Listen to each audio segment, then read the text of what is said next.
so couldn't hear you. That's good. Okay. We're all set. It's 12:05, and I will call to order the CDTA Board of Directors meeting for December 23rd. First course of action is approving the agenda. We do have a quorum today via Teams, telephone, and in person. So look at the agenda. Can I get a motion to approve the agenda as presented? So moved. Second. Thank you, Georgie. Anyone opposed? Approved.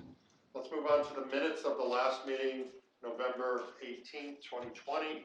Hope you've had a chance to take a quick look at them. I'll take a motion to approve the minutes of the last meeting. So moved. Second? I'll second. Thank you, Mark. All in favor, say aye. Aye. Aye. Aye. Any opposed?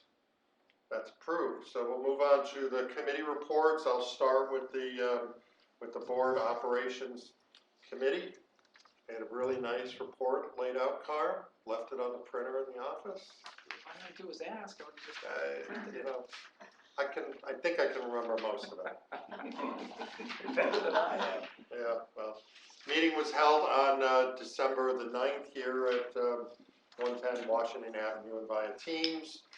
We reviewed the agenda for both the committee meetings held in December as well as this board meeting, and there are several action items that are before us today. Also distributed the schedule for committee and board meetings for January through April of 2021. Everyone has that. Everyone's been notified about those meetings, overwhelmed by Vanessa's emails yesterday. Thank you, Vanessa, for that. Lisa Morello did provide an advocacy update. She and Carm have been speaking with our elected officials and key stakeholders about our agenda for 2021, so we did get a good report on that. Also, the preliminary budget was reviewed at the board ops meeting as well as in committee, and there's an action item on today's agenda as well. That's all that I can remember. So the next meeting will be January the 13th, 110 Washington Avenue, as well as on Teams. I can answer any questions. That's as far as my memory goes. We're going to move on to Denise Figueroa and the Performance Monitoring Audit Committee meeting. You have the floor, Denise. Thank you. The Performance Monitoring Committee met on December 16th, and we have 3 consent agenda items today. The first one being approval of a contract for fuel. Future fuel prices have decreased, making it attractive to lock in at a long-term fuel price. As the board is aware, staff monitors fuel markets for future price opportunities. A few weeks ago, the future market price dropped to $1.76 per gallon, which is when we locked in. Our supplier is Marabito Incorporated. We currently pay $2.06 per gallon. Next June, our price drops to $1.97. The new contract would begin on June 1st, 2022, a 21-cent decrease. We need a motion to award a 1-year contract to Marabito Energy Products of Binghamton, New York, for ultra low sulfur diesel, at $1.76 per gallon on or about June 1st, 2022. The expected contract value is $3.6 million. I can make. I'll second it then, Denise. Anybody have any questions about this? Good news, obviously, for the organization. Great savings in a time where we need as much austerity as we can get. Any comments, questions? No, I just the only comment I have is continued thanks to the board for really modifying our purchasing procedures to reflect the realities of how this commodity is purchased. And it's much appreciated. You trust us and let us do that. I think our track record is pretty good. Yep. It's great savings. Any other comments? Hearing none, all those in favor of resolution 46, say aye. Aye. Aye.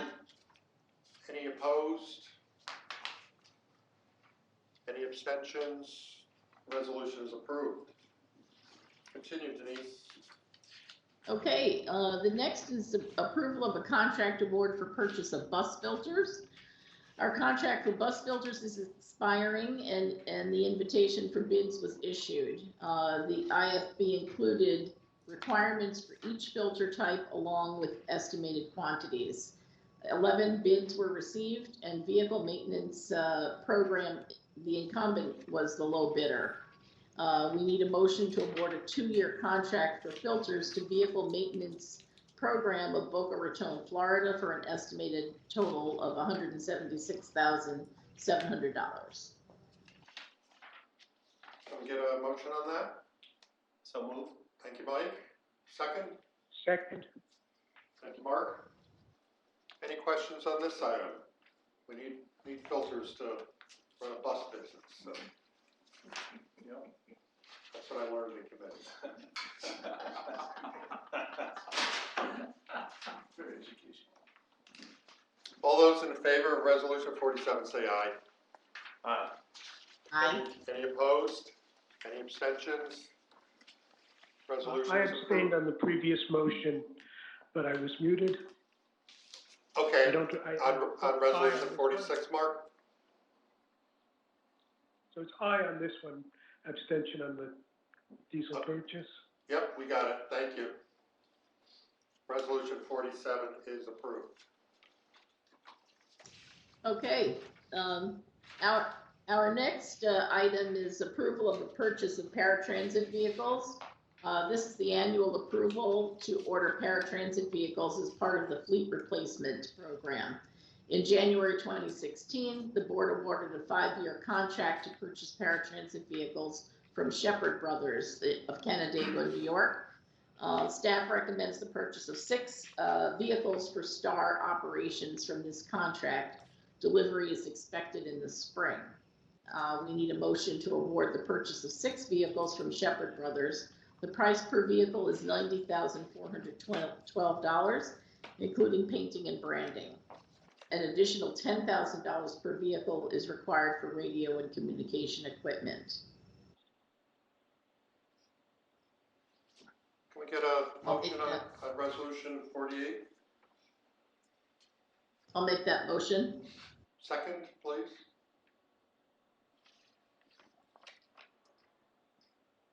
Second. Thank you, Mike. Yes. Any discussion about this item? Just that as the price performance of electric vehicles continues to improve going forward, we should be looking to electrify the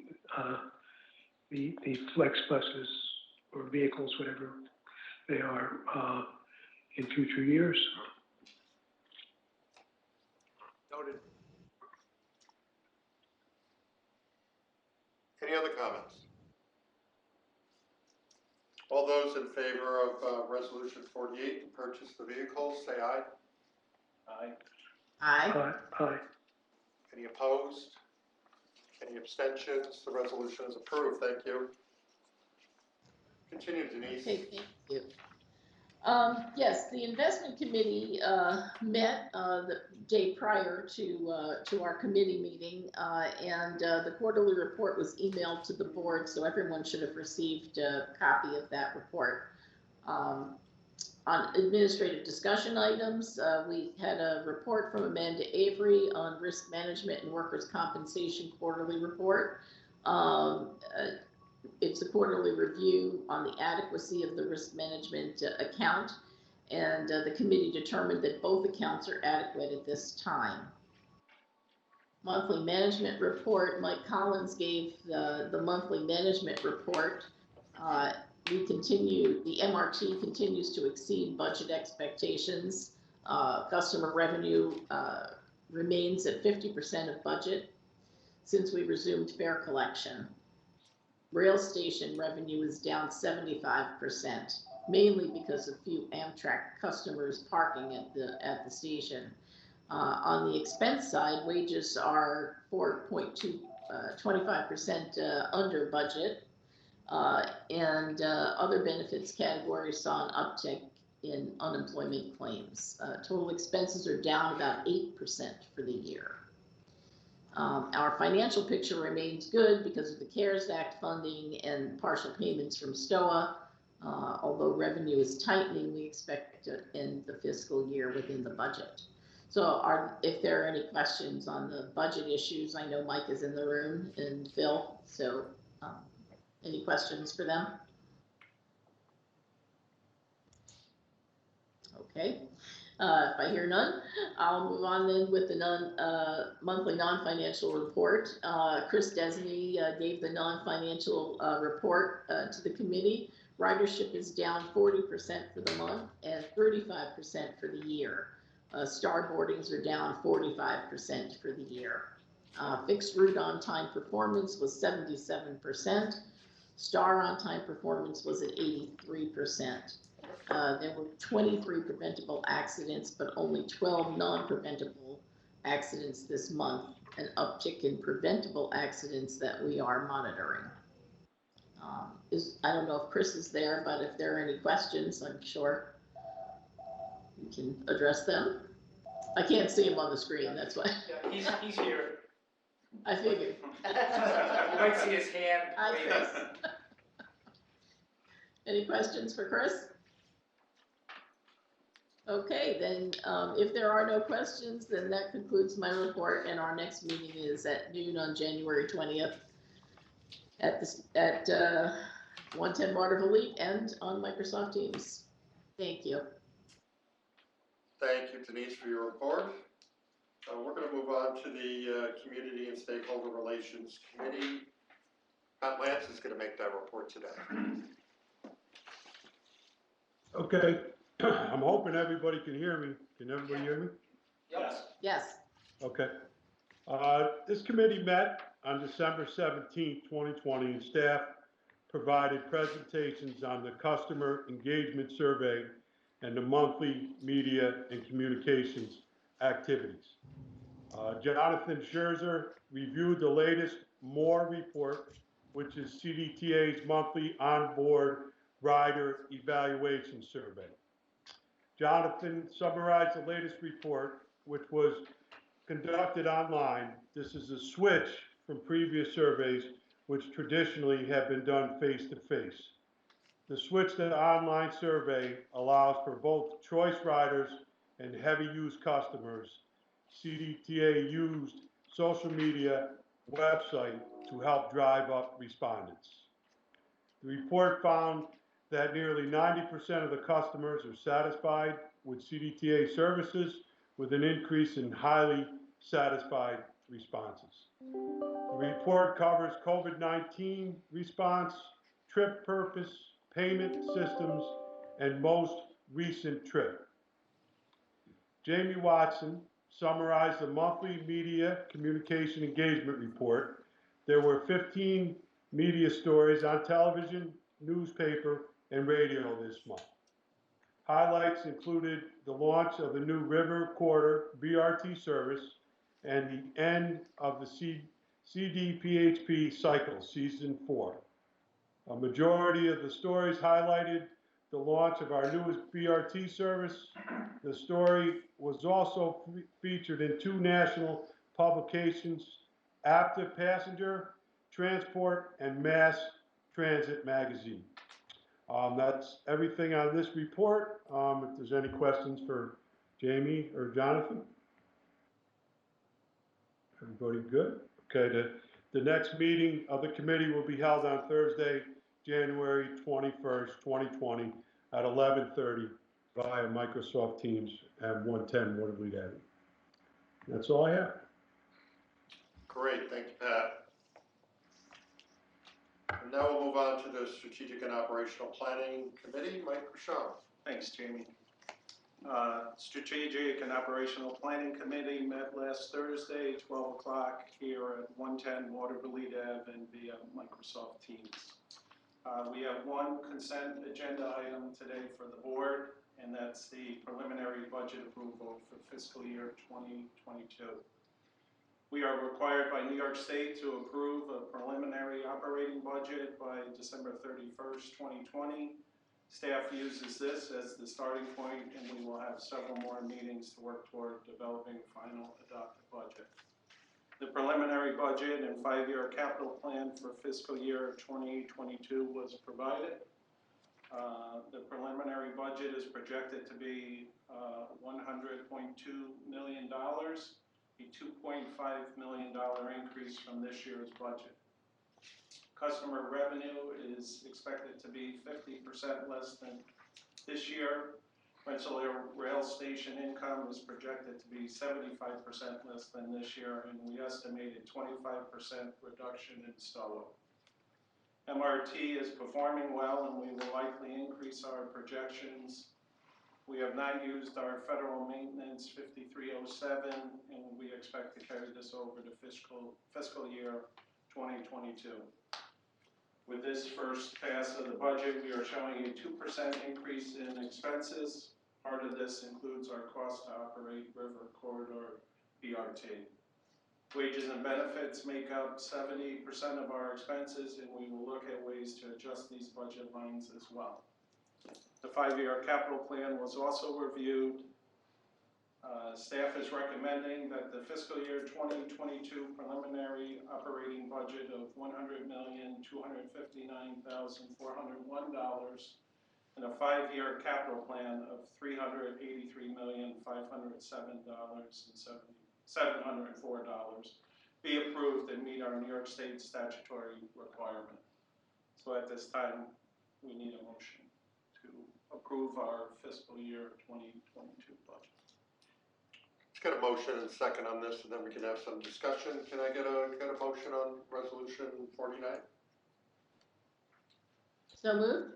Thank you, Denise. A second? Second. Thank you. Discussion, comments? Again, Mike mentioned a couple times that this meets an obligation of the authority's budget office and the controller, so it does need to get filed, but obviously it's not the final budget. Let's hope not anyway. There is a lot more work that needs to be done, and we've had good committee discussion the other day about it. Other remarks?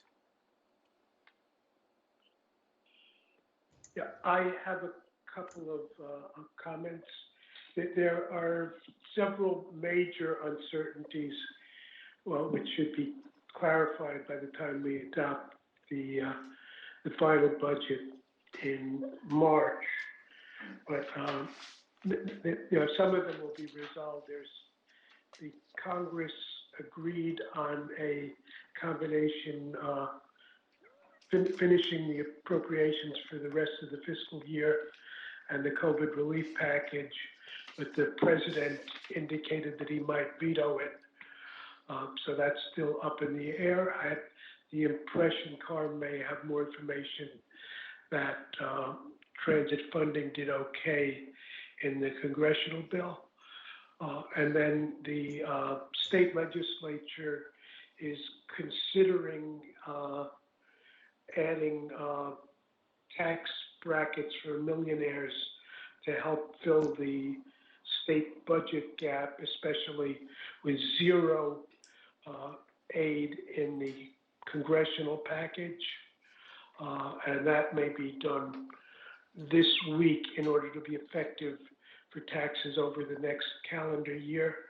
They have to decide on that. There are other proposals for revenue as well as cuts that the legislature and the governor will be discussing going forward. And then the third uncertainty is the prognosis for COVID, which will obviously continue to impact our operations.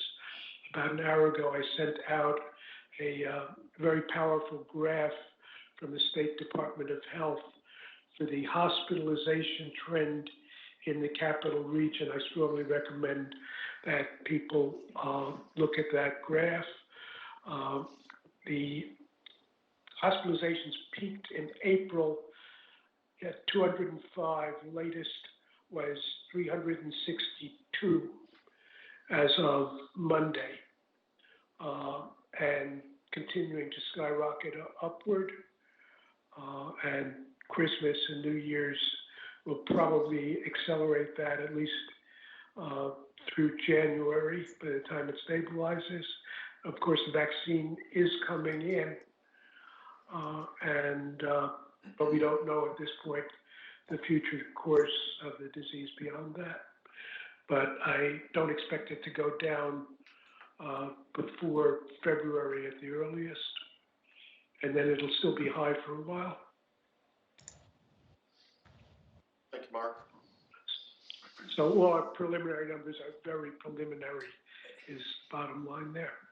Yeah, and I think that is, Mark, I think you and Jamie are spot on. Jamie said, let's hope this isn't really where we're gonna end up, and it isn't, because these are preliminary numbers. What we aren't talking about is the other side of the budget, you know, the fact that, although we don't know this for sure, I think we're pretty confident that forecasting customer revenue at 50% for next year, that may not be deep enough. It's gonna take a while for us to recover ridership and that corresponding revenue line that I think sometimes we overlook. That revenue line is plus $20 million. That's a big number. That really is the business. That's what we generate. Forget all the outside sources. So we focused so much attention on that in the last 10 years to get it to where it is. You know, and hats off to all the staff and board members for all the programs that support that. It's going to take us a while to get that back. And then, although as a percentage of the budget, it's not a big number, our revenue at the Rensselaer Rail Station has dwindled. I mean, it's pretty close to zero. So, you know, we're hopeful to see that come back. But I think Mark's right. Until the vaccine is fully integrated into, you know, our society, those numbers are going to be slow to come back. Those are the ones that worry me, because those are tied then to our head count, which generates the wage and benefit line, which are, it's the major churner of money. So it is a best forecast right now, and Mark, you're right. I think over the next couple of months, a couple of things will be clarified for us. The CARES 2, I'm not sure it's even been dubbed that, but the bill that is, I guess, awaiting presidential signature is good news for transit. We don't have a final number or actually the rules of the game, but the rules of the game look like they're going to be pretty much operational funds if we choose to use it that way. So that is good news. Hopefully the president signs it. I'm sure there's some politics to be had yet, but that is good news. And if there is a CARES 3, obviously we'll monitor that too. And just in terms of looking ahead, the next time this would go to committee would be February, March? January, February, March. Okay. Well, January maybe, you know, if we need to. If we don't have anything to report, there's no need to waste time. We certainly would want to have a deep discussion in February so that we're ready in March for adoption. Yeah. Okay. But, you know, a lot of those balls will be bouncing at best. Yep. Anyone else have any questions? Mark? I just want to add one thing. I think Jamie threw this out, maybe in planning, that everything should be on the table, and that's how staff is pursuing this year's budget. That, and I don't mean this to sound negative or doomsday scenario, but on both sides of the budget, everything is on the table. We're going to take a fresh look at every revenue source and every expense item, so that, you know, we have a good handle on what happens if we pull the string on this side. Does it tip the scale, or is it something that we, you know, sometimes in crisis you find good business practices that you should have done 2 years ago, but didn't look at it that closely. So that's kind of taking a fresh approach all the way around.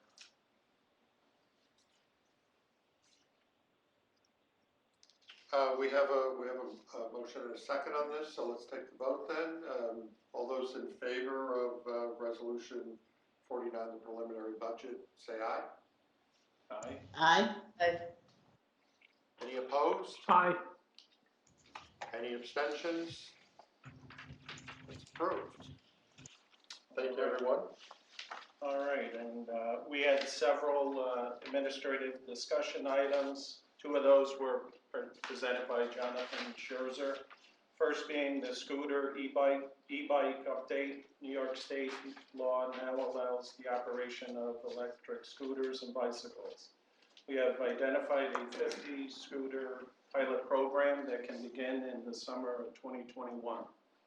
We want to get experience with this mode to ensure a safe and accessible option for customers. The cost of the pilot program is about $100,000, which will include purchase of equipment and daily operations.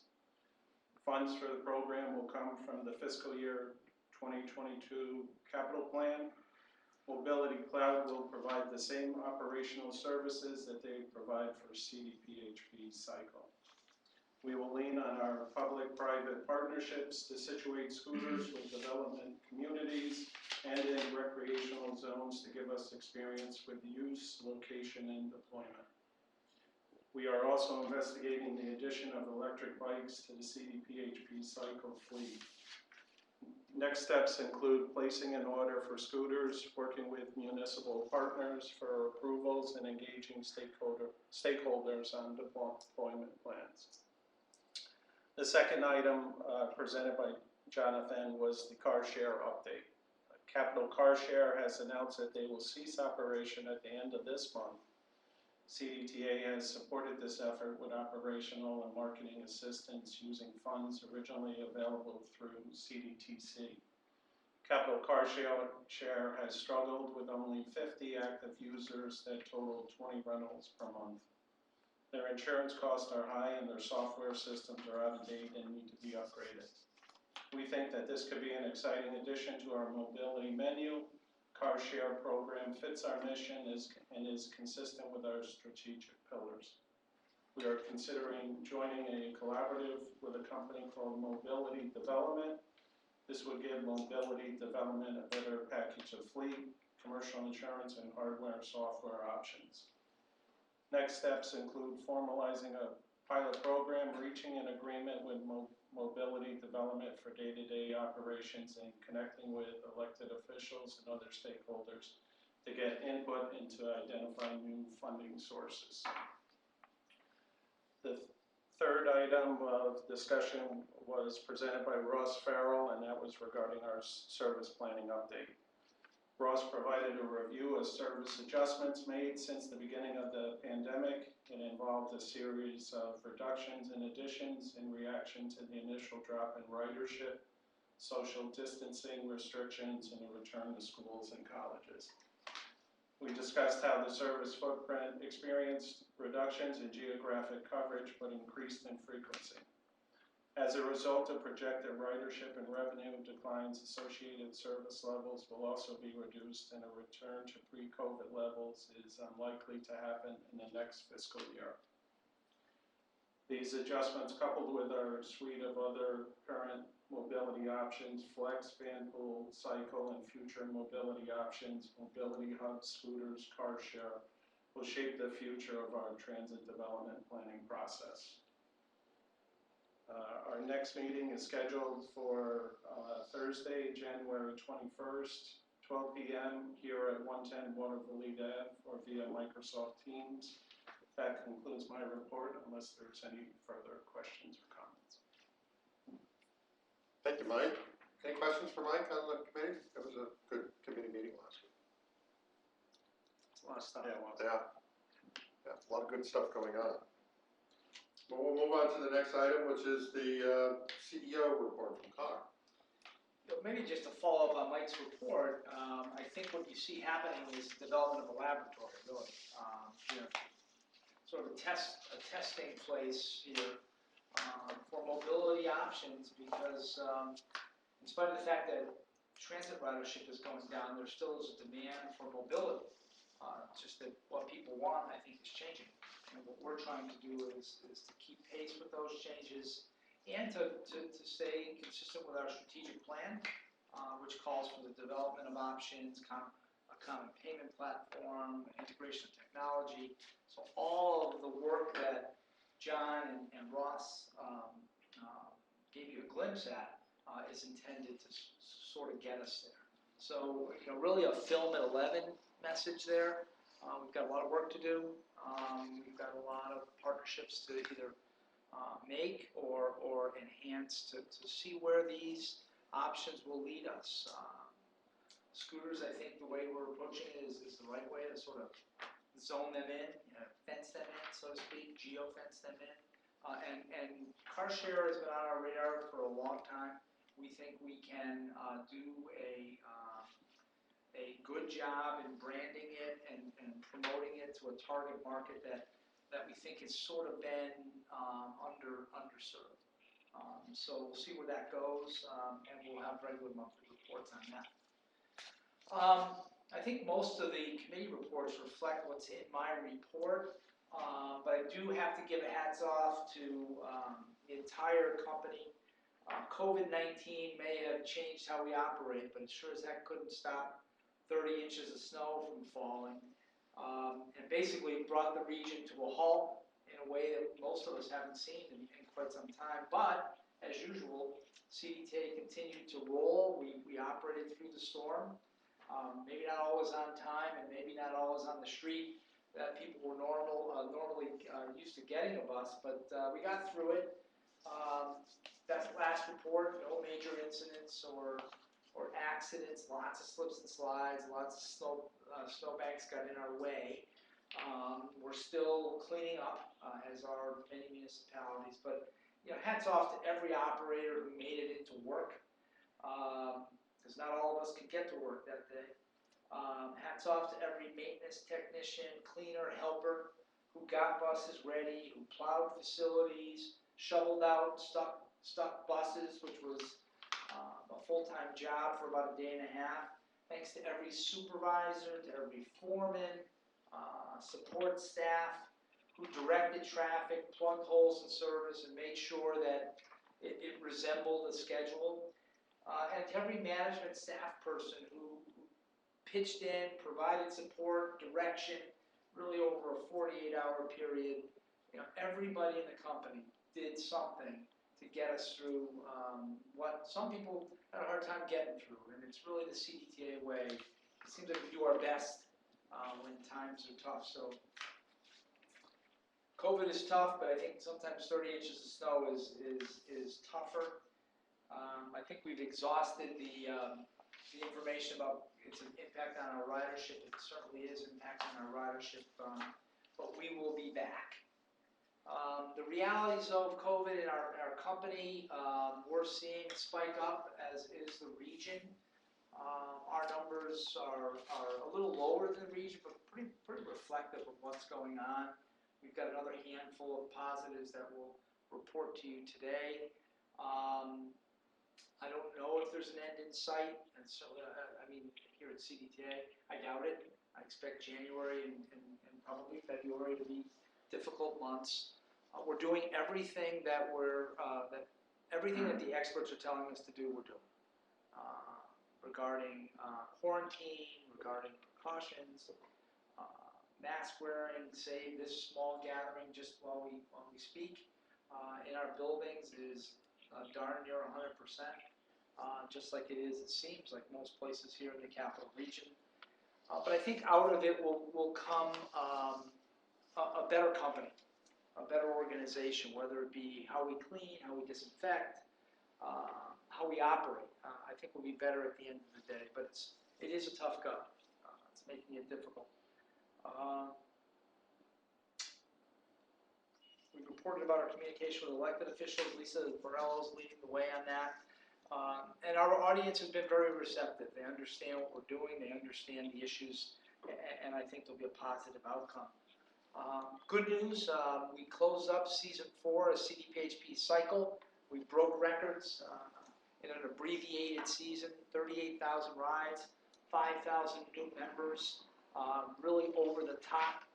Lindsay Garney, who works with John Scherzer in the marketing department, oversees that. And Lindsay and her team will be overseeing scooters and car share. So that's why I think we have a lot of confidence. You've seen Scooter just be better and better, bikes, excuse me, better and better year over year. And I think with the staff expertise, our new offerings are in good hands.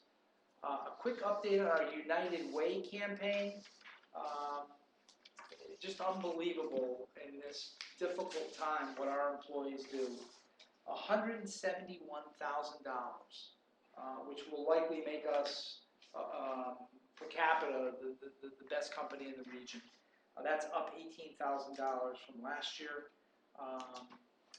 Our employees are just amazing. They give till it hurts, which is sort of the old motto in fundraising. Like everybody else, I think we want 2020 to be over. Forget it as quickly as possible.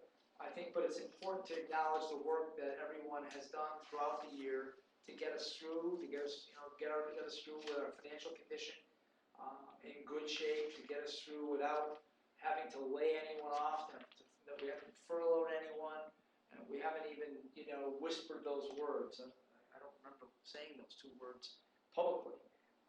So my favorite memory of 2020 is the outstanding work of the men and women of CDTA, the outstanding work of the board, the staff. Really just, I think, an over-the-top effort.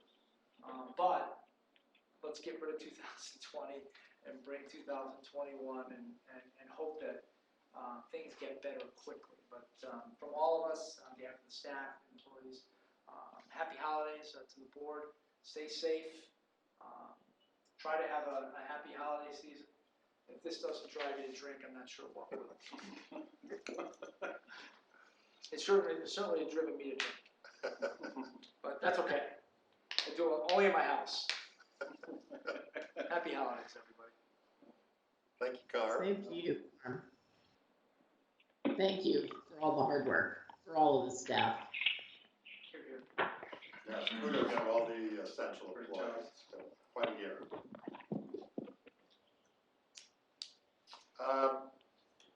We do not have an executive session today. Are there any board comments before the meeting concludes?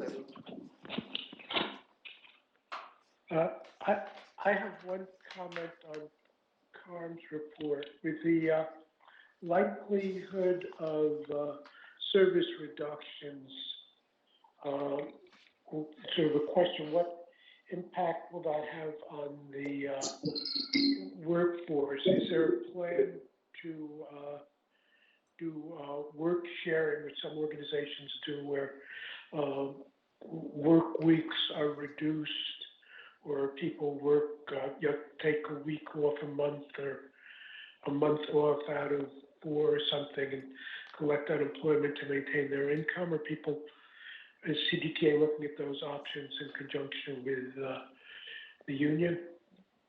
Mark, we don't anticipate having to do any of those things. The service and all this is still preliminary and being discussed. The service will align to the budget, but really though, what you're going to see, if you remember, back at the beginning of the summer, we added a lot of service to accommodate for social distancing. So you have frequencies on a number of our routes which are better than they were before COVID. With ridership dropping, honestly, we're questioning the need in some of those areas, and frankly, the affordability of that for us. So those are where you're going to see reductions. There'll be no change to the headcount. And in fact, right now, our absentee rate, I'm sick, I'm unavailable, the COVID absentee rate is extremely high. We have a number of people in quarantine, so they don't come to work. We have a number of people who have related medical issues that are disqualifying them from work. So we have this many absences that we didn't plan for. So we need all of the heads that we have. So there'll be probably not likely to be any change to the head count. I hope that is a long answer to a short question.